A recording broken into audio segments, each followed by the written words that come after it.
En el año 47 después de Cristo, el emperador Claudio lidera una formidable campaña para la conquista de Britania. Es el primer intento desde la época de Julio César, 100 años atrás. Enardecidos por ritos sanguinarios y liderados por un carismático guerrero, los habitantes de la isla hostigan a los ejércitos romanos mediante la guerra de guerrillas. Casi 40 años después, en 84 después de Cristo, el emperador Domiciano se enfrenta a los bárbaros en las fronteras y a la traición en el Senado, hasta que una conspiración cambia la historia de Roma y el emperador Trajano termina lo que Domiciano había empezado. El Imperio Romano, las guerras dacias. Roma, año 80 después de Cristo. A finales del primer siglo, el Imperio Romano es sólido, su ejército es poderoso, las victorias militares son frecuentes, el dominio se refuerza. El imperio entra en un periodo muy próspero, que se prolongará casi 150 años, hasta mediados del siglo III después de Cristo, momento en que afrontará una época muy problemática. Roma se ha expandido, pero alrededor de su núcleo civilizado, tribus bárbaras de Germania y Dacia, las actuales Alemania y Rumanía, se resisten a la dominación.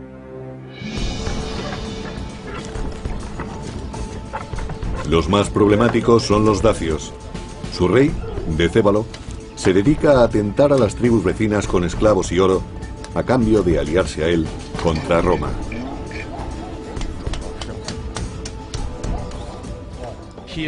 Tiene éxito en sus alianzas en el norte y está extendiéndolas por el este también con éxito. Se está convirtiendo en un líder notorio en la zona y a los romanos no les agrada ese tipo de notoriedad. El rey Decébalo consigue arruinar la estrategia romana de mantener divididas a las diferentes tribus bárbaras. Los romanos, premeditadamente, se habían dedicado a enfrentar a unas tribus con otras. Trataban de evitar que pudieran unirse contra Roma y que ninguna de ellas llegara a ser lo suficientemente poderosa como para someter al resto y plantear una seria amenaza. Decébalo establece las alianzas tribales contra Roma justo en un momento de transición para el imperio.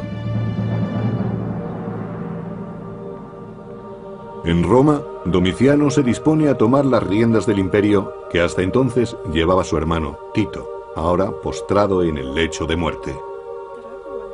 La situación cambia de forma imprevista y Roma no parece preparada. La rivalidad entre Tito y Domiciano era evidente. Tito muere enfermo de peste en el año 81 después de Cristo, aunque surgieron rumores sobre un posible envenenamiento. Tito, que goza del favor del pueblo, solo ha gobernado durante 2 años que se han hecho muy largos para Domiciano, como relata el cronista del siglo II, Suetonio. Domiciano no perdía ocasión de declarar que su hermano y él deberían de haber gobernado Roma juntos, pero a su padre nunca le pareció buena idea. Cuando Tito se vio asaltado por una grave enfermedad, Domiciano ordenó que no se le asistiera, incluso cuando exhalaba su último aliento.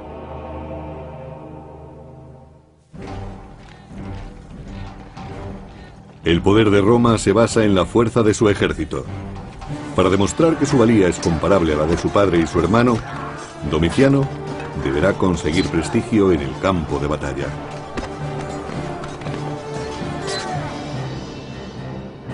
En el año 83 después de Cristo, se adentra en Germania a la cabeza de sus tropas. En las orillas del Rin y el Danubio, hará una demostración de poder. Pero Domiciano tiene otros enemigos aparte de los bárbaros. Para evitar problemas, coloca a un desconocido al frente del ejército, alguien que nunca supondrá una amenaza directa para su persona, Cornelio Fosco. El comandante en jefe de las tropas podría llegar a suponer la mayor amenaza para la persona del emperador. Y conviene que pertenezca a un estrato social bajo. Esta maniobra estratégica era habitual entre los emperadores. Domiciano escoge un grupo de germanos sin apenas preparación ni armamento para enfrentarse en la batalla. Los emperadores solían emprender campañas militares para ganar prestigio, si consideraban que su posición no estaba afianzada. Suponemos que Domiciano, que no era muy querido por el pueblo, querría fortalecer sus lazos con el ejército, y la mejor manera de lograrlo era emprender una campaña exitosa frente a un enemigo débil. Los germanos son aplastados y Domiciano agasaja a sus legiones, subiendo su soldado un 25%. Después se autoproclamaría germánico, conquistador de los germanos.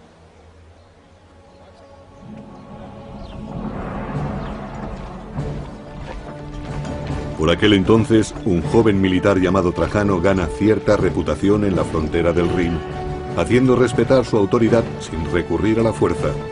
Es un hombre ambicioso y paciente.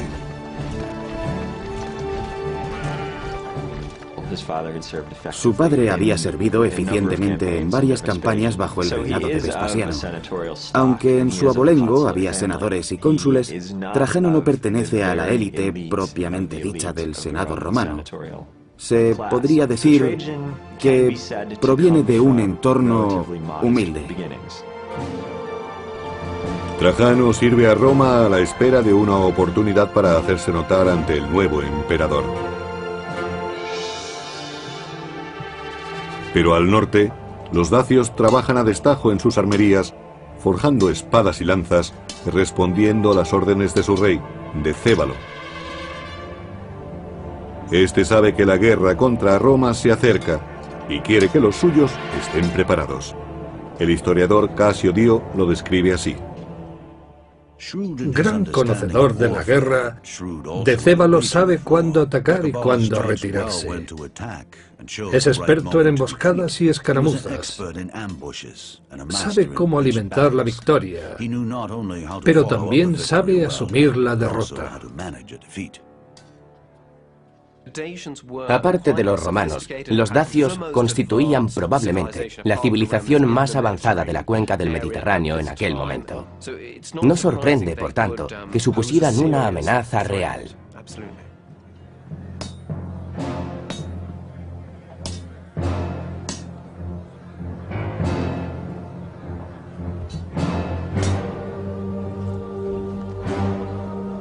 Los dacios se reúnen en torno al hechicero, que purifica las herramientas para practicar un ritual en el que su dios más sagrado, Zalmoxis, les revelará el futuro. El historiador del siglo V a.C., Heródoto, explica: una vez cada 5 años escogen por votación a uno de entre los suyos y lo envían como emisario ante Zalmoxis, exponiéndole sus necesidades.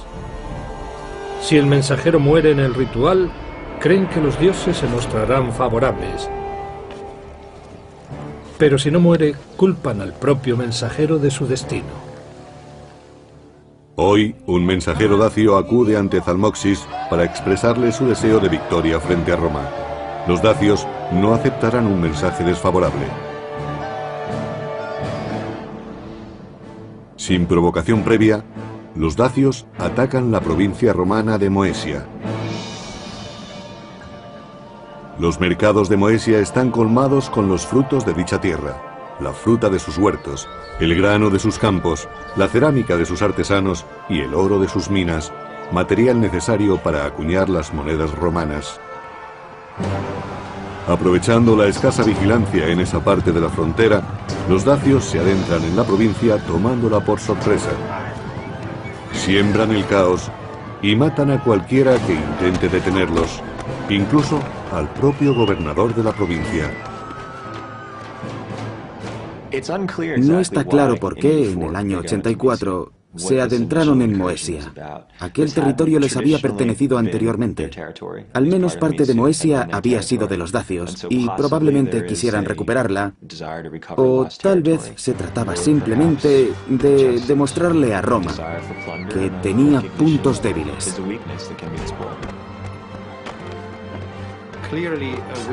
Llevar la guerra a la orilla opuesta del Danubio era una manera de prosperar para un guerrero, y Decébalo había ascendido al poder así. En otras palabras, la guerra contra Roma era el mejor modo de obtener poder político.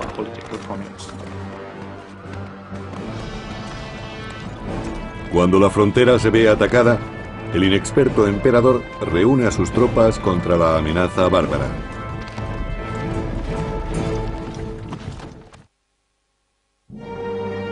Año 84 después de Cristo. Con la muerte de su hermano Domiciano se ha convertido en emperador de Roma. Ahora debe retarse frente a un enemigo inesperado. Sin provocación previa, los dacios han atacado la provincia de Moesia matando a su gobernador. Los romanos envían a Cornelio Fosco con una legión.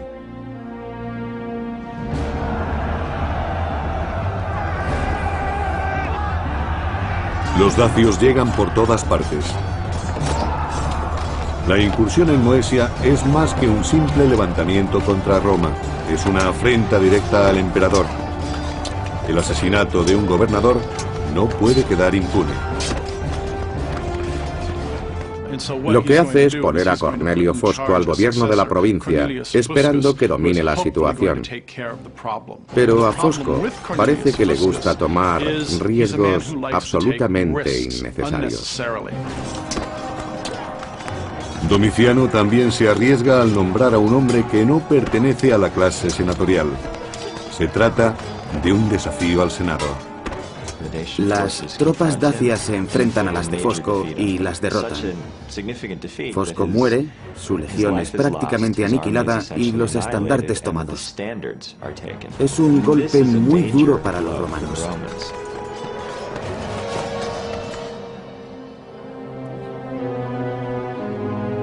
Roma paga la inexperiencia de Domiciano con la sangre de sus legionarios.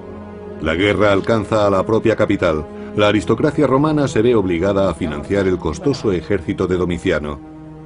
El emperador no se detiene ante nada a la hora de llenar sus arcas, según el cronista del siglo II, Suetonio. Arruinado económicamente por el coste de las obras y los espectáculos y por el incremento de las soldadas, Domiciano se dedica a robar sin pudor. Se ampara en cualquier argucia legal para apoderarse de las propiedades de vivos y muertos. De esta manera se convierte en causa de terror y odio ante los ojos de todos. Todos, salvo el ejército, cuya lealtad ha comprado. Con un nuevo general en el lugar de Fosco, el emperador Domiciano despliega a sus soldados más allá de las fronteras, en Tapae, Dacia. El emperador debe derrotar a Decébalo y recuperar el honor perdido.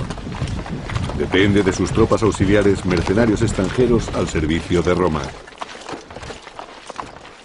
Roma tiene que hacer algo. No se trata únicamente de haber perdido 2 gobernadores, es una cuestión de prestigio. No se pueden consentir este tipo de escaramuzas, aunque la muerte de 2 gobernadores sea algo más que una simple escaramuza. Hay que responder a Decébalo de alguna forma.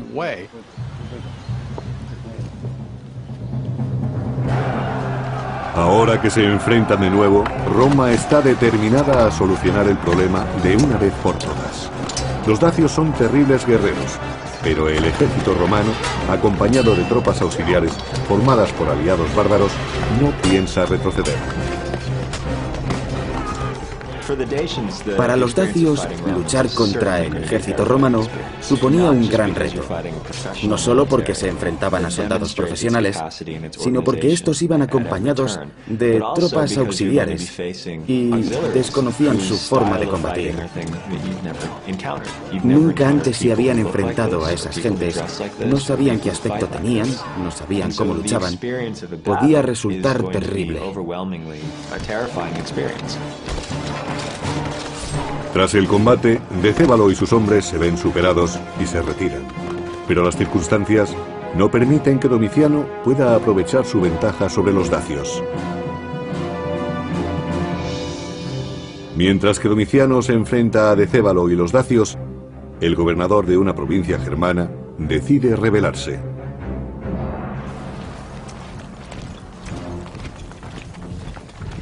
Domiciano envía al joven y leal Trajano para restaurar el orden. La revuelta es aplastada y el cabecilla rebelde capturado. El problema interno al que se enfrentó Domiciano en el año 89 aparentemente estuvo motivado por la insatisfacción de uno de sus comandantes y sus legiones. El general Saturnino intentó proclamarse emperador aprovechando la coyuntura de las guerras dacias. Trajano sofoca el levantamiento de Saturnino y se gana la estima del emperador. Como recompensa, Domiciano le nombra cónsul en el año 91 y al parecer le concede el gobierno de 2 puestos militares en la frontera, lo cual conlleva una enorme responsabilidad.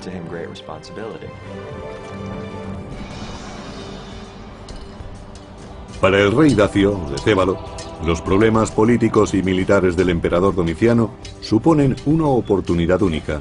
Domiciano, un líder inexperto, se siente acuciado por el descontento creciente entre sus filas y por la resistencia de los dacios. Esperando apaciguar a sus enemigos, el inseguro Domiciano envía un mensajero a territorio dacio para proponer un tratado de paz al rey guerrero. Algunos lo consideran un gesto de debilidad. Siempre que un líder negocia con el enemigo algo distinto a su rendición incondicional, queda expuesto a las críticas internas, a ser acusado de cobardía. Es algo similar a las críticas emitidas en nuestros días contra George Bush por dejar que Saddam Hussein permaneciera en el poder tras la Primera Guerra del Golfo. En un extraño gesto, el mensajero de Domiciano devuelve el botín de guerra al enemigo derrotado, según cuenta Casio Dio. Domiciano hizo entrega de grandes cantidades de dinero a Decébalo, así como artesanos de todos los oficios, y prometió seguir entregando enormes sumas de dinero en el futuro. Domiciano dilapida la riqueza de Roma para ganarse el favor de un bárbaro.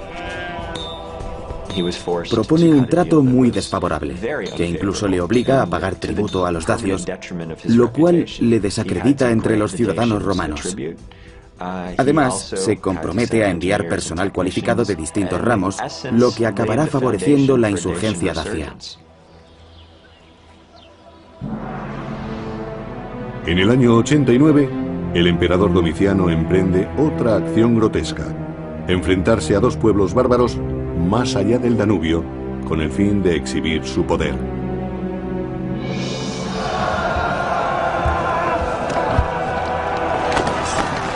Pero subestima al enemigo y escatima tropas.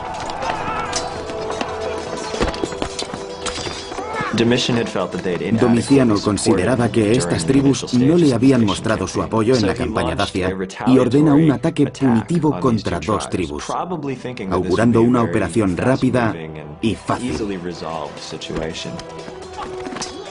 Roma sufre una humillante derrota. Domiciano se expone a la difamación. Además de pagar tributo a Decébalo, hay rumores de que ha falseado victorias en Germania. Se dice que ha disfrazado a hombres de Germano para hacerlos pasar por prisioneros de guerra. Domiciano está en un callejón sin salida. Pero no todos los enemigos de Domiciano están en la frontera.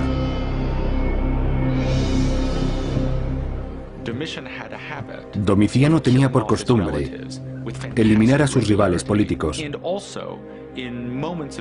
y en momentos de crisis destapaba supuestas conspiraciones en el Senado y practicaba purgas entre los senadores. En el año 93, Domiciano se autoproclama Dominus et Deus, Dios y Señor.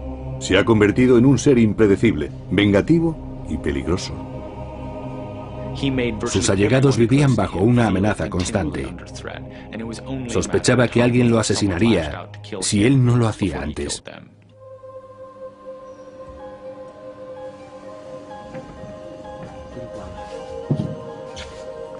Mientras Domiciano siga vivo, nadie de su entorno se sentirá seguro. Su mujer, Domicia, y su ayuda de cámara, Estéfano, entre otros allegados, deciden actuar. Suetonio, cronista. Los conspiradores deliberaban sobre cómo eliminar a Domiciano, si en el baño o durante la cena. Estéfano, ayuda de cámara de Domicia, se ofreció voluntario. Para evitar sospechas, se vendó el brazo izquierdo varios días antes fingiendo una lesión y dentro escondió una daga. Fue asesinado el 18 de septiembre del año 96 después de Cristo. Por entonces era odiado por su mujer Domicia, por varios cortesanos, y no gozaba de alta estima en el Senado. A esas alturas nadie quiere a Domiciano. Probablemente existiera una conspiración orquestada desde la corte y el Senado. El plan está en marcha.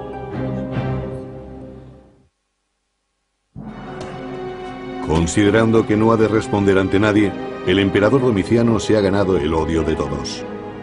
Ha soliviantado a los aliados de Roma y ha dilapidado su riqueza creándose enemigos.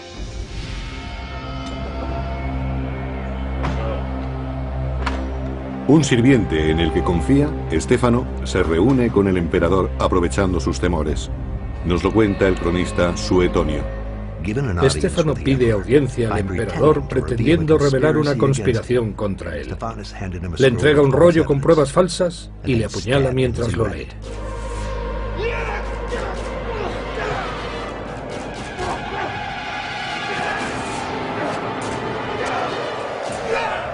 Los guardias escuchan el alboroto y corren hacia los aposentos. Ya es demasiado tarde, aunque atrapan a Estéfano. Domiciano solo tiene 45 años cuando es asesinado. Su mandato ha durado 15 años. El asesinato de Domiciano es la culminación de un plan urdido, al menos al principio, en su propia casa. Es asesinado en sus estancias privadas. Parece un caso de fácil resolución, pero hay razones para pensar que hubo más partes interesadas.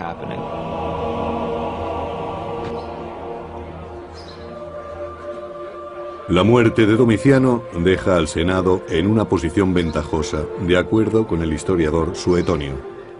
La gente acogió la muerte de Domiciano con indiferencia. Solo los soldados se entristecieron e intentaron que se le recordara como Domiciano el dios. Los senadores estaban tan entusiasmados que les faltó tiempo para insultar al emperador muerto, derribando sus estatuas, borrando su nombre de las estelas y destrozando sus representaciones. El Senado no pierde el tiempo y nombra a otro emperador. Inmediatamente después del asesinato de Domiciano, el Senado designa a uno de sus miembros como su sucesor, un hombre llamado Nerva, anciano, sin hijos y sin méritos militares. Las razones de esta elección son evidentes. Nerva es elegido con asombrosa prontitud. Era el candidato idóneo. Todo el mundo lo acepta porque es viejo, achacoso, no tiene hijos. En suma, se trata de un emperador de transición y así el Senado se puede conceder una prórroga. Nerva es consciente de que su nombramiento es temporal y actúa rápido. Antes de verse forzado a abdicar o incluso a ser asesinado por su falta de autoridad, pone junto a sí a un hombre que le complemente, alguien con las cualidades que a él le faltan, y le conceda el respeto del ejército. En tan solo un año, Nerva adopta al general Trajano como heredero y le nombra coemperador. La historia no ha desvelado todavía si Trajano formó parte de la conspiración contra Domiciano. Es poco probable que Trajano estuviera relacionado, pero seguramente tuviera conocimiento de ello, lo que tampoco significa que lo aprobara. Quizá lo supiera, pero aceptara que se trataba de una circunstancia que no podía cambiar y la asumía como tal.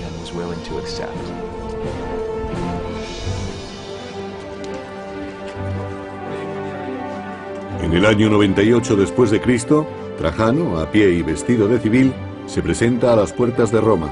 Está prácticamente irreconocible. Acaba de ser nombrado emperador único tras la muerte natural de Nerva. Es recibido como un héroe una vez que los guardias se percatan de quién es. Todos celebran la llegada de Trajano a Roma. Es un emperador relativamente joven, predispuesto a colaborar con el Senado en el gobierno del imperio. Se considera el inicio de una nueva era. A simple vista queda claro que Trajano es lo opuesto a Domiciano. El historiador Plinio elogia la presentación del nuevo emperador. Tu entrada nos encandiló y sorprendió. Tus predecesores tenían que ser llevados a hombros, puesto que no se conformaban con el tiro de 4 caballos blancos. A ti, en cambio, te bastó con tu esplendorosa presencia. Tenía el aspecto de los estamentos más relevantes y de quienes escribían la historia. Por eso, Trajano es recordado como un buen emperador.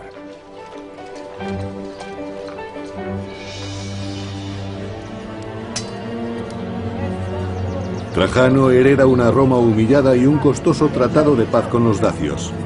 Gracias a Domiciano, dichos bárbaros reciben arsenales romanos, desertores de las legiones y cada año una gran parte de la riqueza de Roma. Trajano no piensa tolerarlo.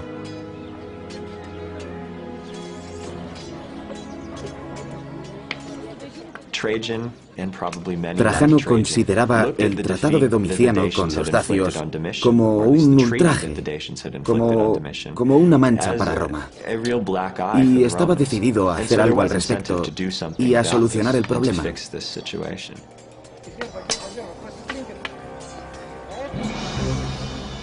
Trajano no permanece mucho tiempo en Roma. Con 9 de sus legiones y tropas auxiliares parte hacia el Danubio con la intención de terminar una empresa inacabada.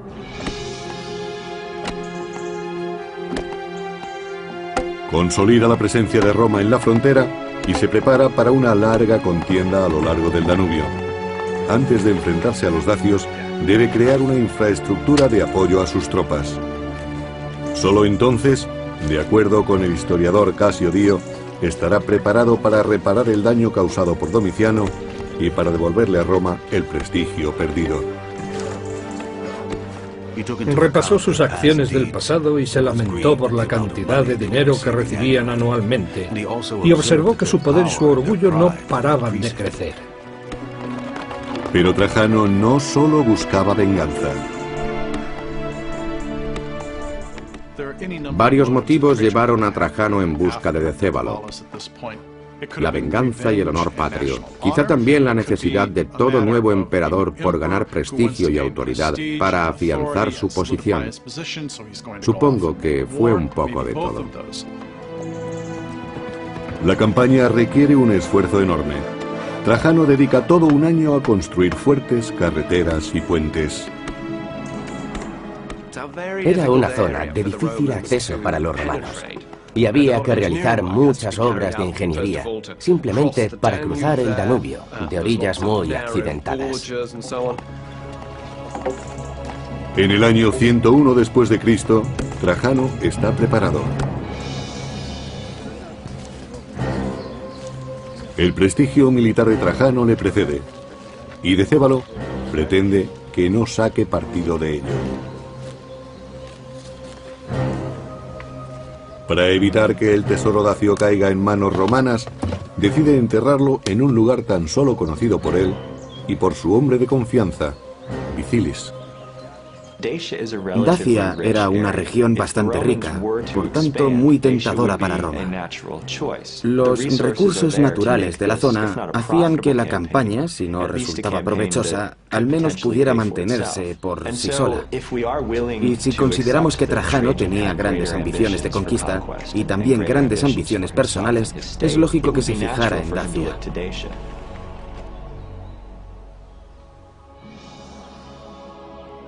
En el año 101 después de Cristo, los dacios saben que la paz está a punto de romperse. Muchos deciden huir. Los dacios ya han luchado con los romanos anteriormente, pero esta vez es distinto, como explica el historiador Casio Dio. Decébalo, conocedor del avance de Trajano, se asustó, pues sabía muy bien que antes no había vencido a los romanos sino a Domiciano. Ahora debía luchar contra los romanos y contra Trajano, el emperador. Familias enteras de dacios parten hacia regiones más seguras. Saben que esta vez no habrá negociaciones. Trajano solía viajar con sus tropas y compartir algunas de sus dificultades. Eso hacía que Trajano fuese apreciado por sus soldados y que él valorara el esfuerzo de estos mientras hacían frente a dichas dificultades. Las tropas romanas avanzan camino de Dacia. El nuevo emperador romano ha reconciliado al Senado con el ejército. Busca gloria para Roma y prestigio personal enfrentándose a los dacios en Tapae. Año 101 después de Cristo. El rey dacio Decébalo conoce las técnicas de combate romanas y también sabe aliarse con los enemigos de Roma. Decébalo trató de establecer alianzas no solo con pueblos extranjeros, sino también entre los nobles dacios, y creó una fuerza de combate magnífica, aunque no tan sofisticada como la de los romanos. En cualquier caso, estaban organizados y tenían capacidad para vencer puntualmente a los romanos. No hay que olvidarlo. Pero no es suficiente y Decébalo lo sabe. Vacilante, envía incluso una propuesta de paz a Trajano. Este la rechaza. El emperador solo piensa en la victoria, cueste lo que cueste, según Casio Dio. Trajano se enfrentó al enemigo, mató a muchos de ellos y vio a muchos heridos entre los suyos. Y cuando las vendas escasearon, se dice que redujo su propia ropa a tiras para hacer más.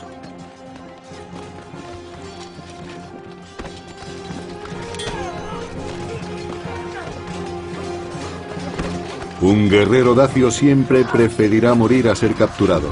Tratan a los prisioneros con extrema crueldad. Son entregados a las mujeres dacias para ser humillados, torturados y finalmente asesinados.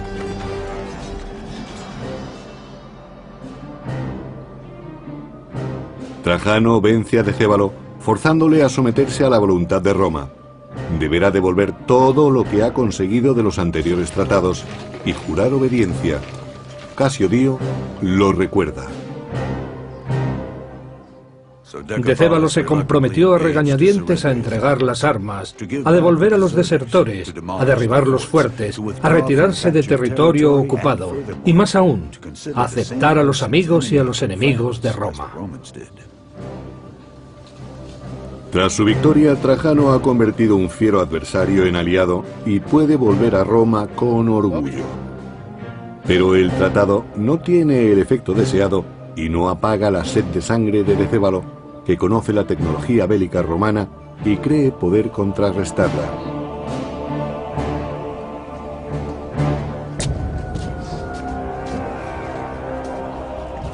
Los dacios no se resignan.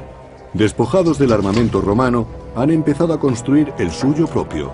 Con armas y tropas renovadas, expanden su territorio desafiando a Roma.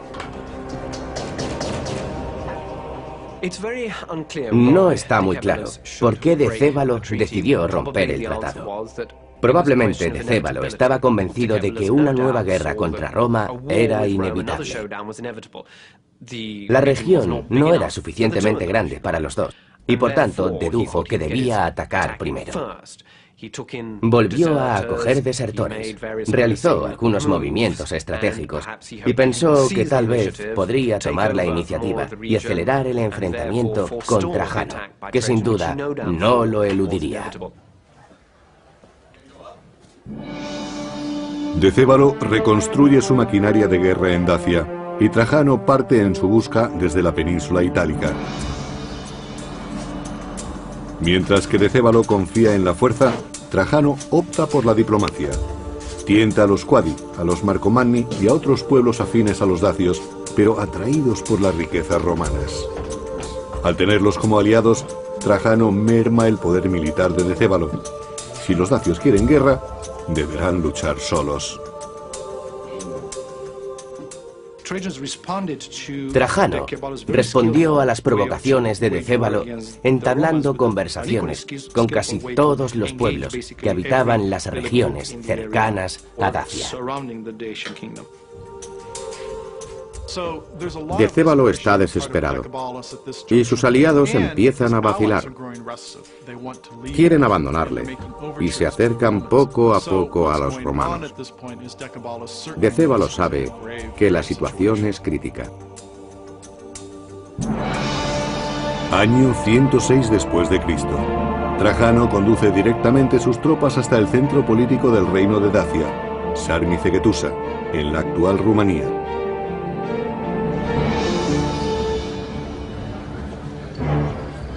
En el interior de la ciudad fortificada, los dacios se preparan para el sitio.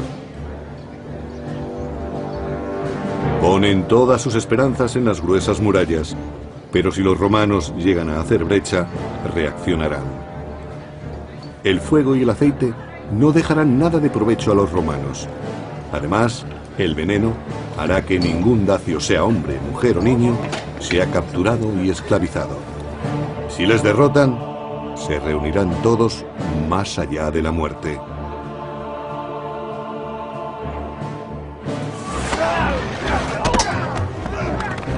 En el camino hacia la capital dacia, Trajano acomete numerosos enfrentamientos.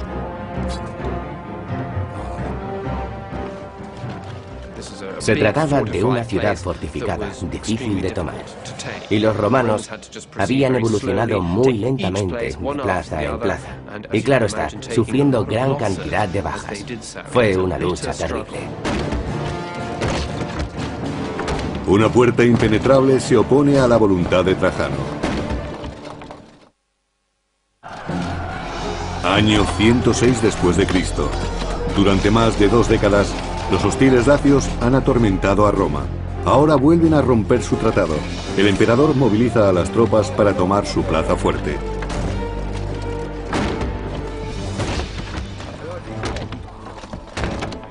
Los dacios han combatido ferozmente para mantener a los romanos lejos de Sarmizagetusa. Aunque el armamento de los dacios no fuera tan sofisticado, combatían en su tierra y ocupaban posiciones estratégicas. La capital era una fortaleza y no debía resultar fácil conquistarla.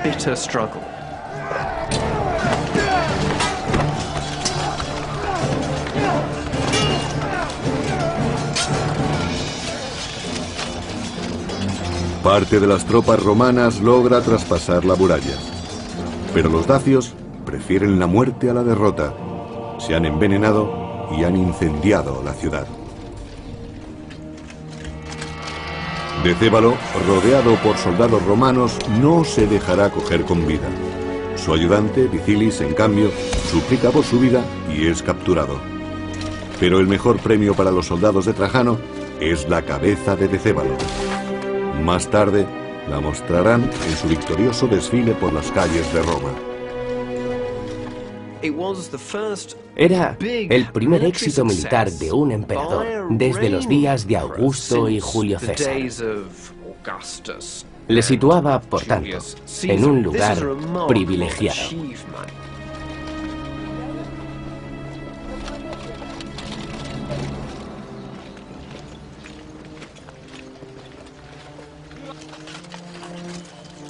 La victoria también aporta beneficios materiales.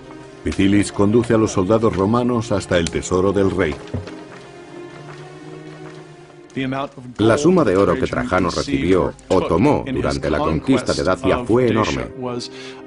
Había sido escondida por los dacios en el lecho de un río.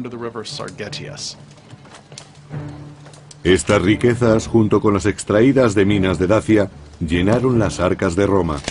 Según las crónicas, Roma recuperó 225 toneladas de oro, 500 toneladas de plata y 50.000 esclavos. El oro y la plata del botín tomado a los dacios se empleó para financiar una formidable campaña de obras públicas, a un nivel nunca antes visto en Roma.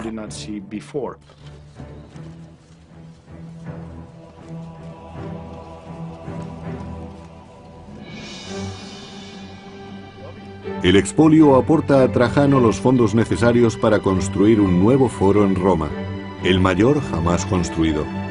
Aunque solo se ha conservado hasta hoy la columna central, debió ser majestuoso. Esta impresionante pieza llamada Columna de Trajano ofrece una representación gráfica de las guerras dacias que devolvieron a Roma su gloria. La columna de Trajano mide 30 metros de altura y muestra 155 escenas de la guerra contra los dacios. Por supuesto, no se trata de una recopilación pormenorizada, son las escenas más representativas. Podemos ver representados a distintos pueblos bárbaros, pero lo más significativo es el triunfal avance de los romanos y sus dos grandes victorias bélicas. La columna es un monumento propagandístico. Primero, es una gran obra de ingeniería y, por otra parte, es un símbolo del poder militar que Trajano devolvió a Roma. El inmenso botín de guerra y el triunfo en la batalla alimentarán las ansias de poder de Trajano. Su época está marcada por las conquistas y una década después de las guerras dacias emprende una ambiciosa campaña en Partia, en lo que hoy es Irak.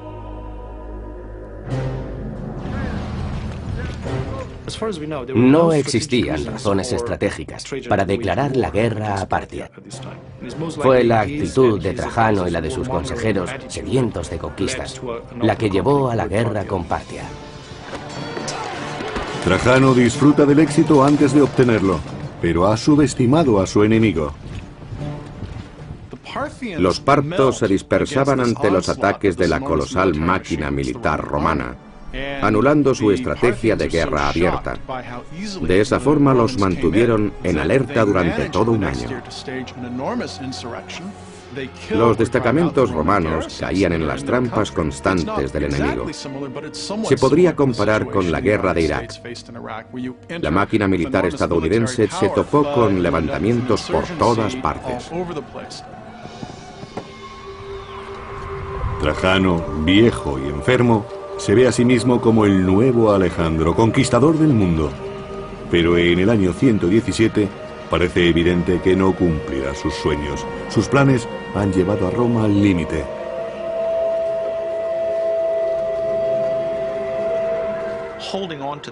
Ocupar territorios tan hostiles es muy difícil. Y Trajano se da cuenta, mientras lucha en el norte, el centro y el sur a la vez, de que ha sobreexplotado sus recursos. Ya anciano, Trajano se retira, abandonando su campaña y volviendo a Roma, pero muere antes de llegar. La situación en la que Trajano se encuentra antes de abandonar su campaña es similar a la de Estados Unidos y sus aliados hoy en día, en la misma zona del mundo, con las mismas defensas porosas, las mismas fronteras naturales y el mismo deseo de acelerar un proceso que debía haberse planteado con más previsión, con un plan para ganar la guerra, pero sin planes para organizar el territorio una vez acabados los combates. Trajano es considerado como uno de los grandes emperadores romanos, pero no puede colmar sus ambiciones. El gran fracaso de la política de Trajano se descubre justo después de su muerte, cuando Adriano se retira de la mayor parte del territorio conquistado por su predecesor. Incluso la provincia de Dacia, que tanto costó conquistar, acaba perdiéndose. Los imperios son moldeados por sus líderes. La historia juzga a Trajano como buen emperador y, en cambio, infama a Domiciano. Pero ambos apelaron a las necesidades del imperio para satisfacer sus ansias personales. No serían los últimos emperadores en seguir tan peligroso camino, un camino que llevaría a la caída del imperio.